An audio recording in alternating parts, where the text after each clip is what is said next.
রমজান মাস ঘুরে ঘুরে প্রত্যেক বছর আসে, আসে না আসে না? কেউ হায়াতে পায়, কেউ পায় না। দেখছেন এরকম মানুষ, মনে আছে এরকম 2-4 জনের কথা, যে একসাথে রোজা রাখছেন কিন্তু এই বছর এই ব্যক্তি নাই, বুঝেন নাই? গত বছর একসাথে রোজা রাখছেন, ইফতারি করছেন, কিন্তু এই বছর নাই। এমন 2-4 জন আপনার কাছে জানা মতে নাই? তাহলে আপনি যে আগামী বছর বেঁচে থাকবেন তার কোনো গ্যারান্টি?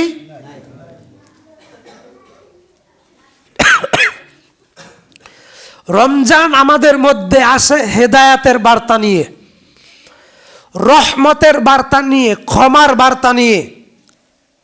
তবে এই হাদিস জাল। 10 দিন রহমত, 10 দিন বরকত, 10 দিন মাগফিরাত। কথা মনে থাকবে? এই হাদিস জাল। 10 দিন রহমত, 10 দিন বরকত, 10 দিন মাগফিরাত। এই হাদিস কি? জাল। আমি বলছি না, ইবনে হাজার আসকালানি বলছেন, ইমাম নববী বলছেন, ইমাম ইবনে তাইমিয়া বলছেন এই হাদিস জাল। নাসরুদ্দিন আলবানী ইমাম, তারা বলছেন এই হাদিস জাল।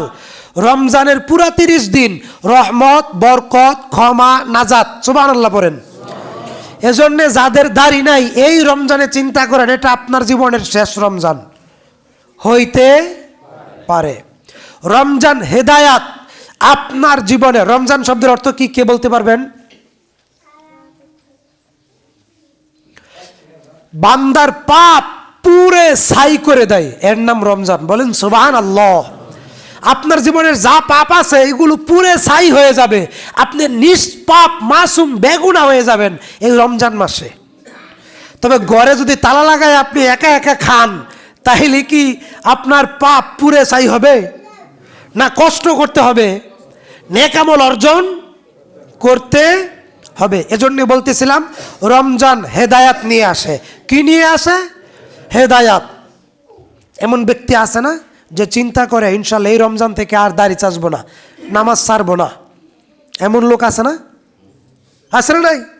আছে। তাইলে আপনারা যারা এইভাবে নিজেকে রিক্রুট করতে চান, প্রস্তুত করতে চান, মোটিভেট করতে চান, তাহলে আপনার উচিত চিন্তা করেন এই রমজান থেকে দাড়ি যে রাখছি আর দাড়ি চাইচ্ছা খাডু করবো না, বড় করবো।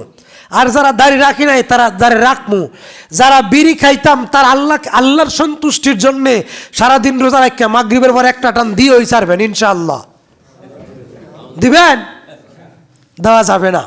যারা বিড়ি খাইতাম আর বিড়ি খাবো না, যারা নামাজ ছাড়তাম আর নামাজ ছাড়বো না, যেই মা বোনেরা পর্দা করতাম না তারা পর্দা করব, যেই মা বোনেরা নামাজ ছেড়ে দিতাম তারা আর নামাজ ছাড়বো না। কারণ রমজান শব্দের অর্থ হচ্ছে গুনাহ জ্বলে পুড়ে ছাই করে দেওয়া। কথা বোঝা গেছে কিনা? সেটা একমাত্র রমজান মাস। সমস্ত গুনাহ একবারে ক্ষমা হয় কোন মাসে? রমজান মাসে। এই রমজান মাস কেন আসে? তাকওয়া অর্জনের জন্যে। তাকওয়া কি? পরহেজগারিতা অর্জনের জন্যে। পরহেজগারিতা কি? আল্লাহর প্রিয় পাত্র হওয়া, ওলি হওয়া, ওলি বান্দাতে পরিণত হওয়া। সুবহানাল্লাহ। শাবান মাসের করণীয় এবং বর্জনীয়। শাবান মাসের নির্দিষ্ট কোনো আমল নাই, ভালো করে বুঝবেন। শাবান মাস কেন্দ্রিক নির্দিষ্ট কোনো আমল, খাস কোনো আমল নাই। যারা বলে কোরআন নাজিল হয়েছে 15 শাবান, তারা ভুয়া কথা বলে। কোরআন নাজিল হয়েছে রমাজানে। 15 শাবান নির্দিষ্ট কোনো খাস আমল নাই। 15 শাবানকে কেন্দ্র করে যদি কেউ 1-2টা সিয়াম পালন করে তাহলে সিয়াম রেখে সে পাপী বলে গণ্য হবে। কথা বোঝা গেছে কিনা?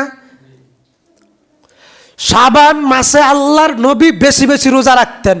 আপনি আহলে হাদিস হিসাবে, আপনি একনিষ্ঠ নবীর অনুসারী হিসাবে আপনার উচিত বেশি বেশি বিরতিহীনভাবে রোজা রাখা। কথা বোঝা গেছে কিনা?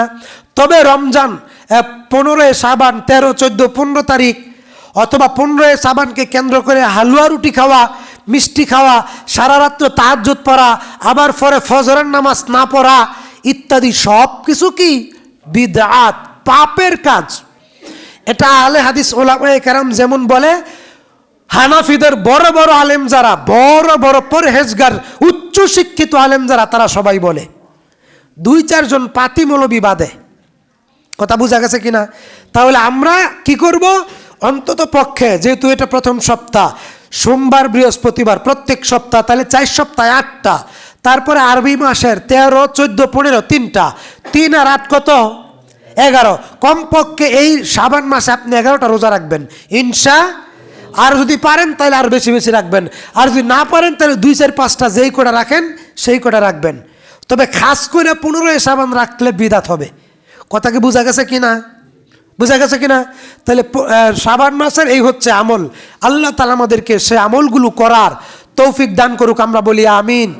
আর যারা বলে শাবান মাসে কোরআন নাজিল হয়েছে, যারা বলে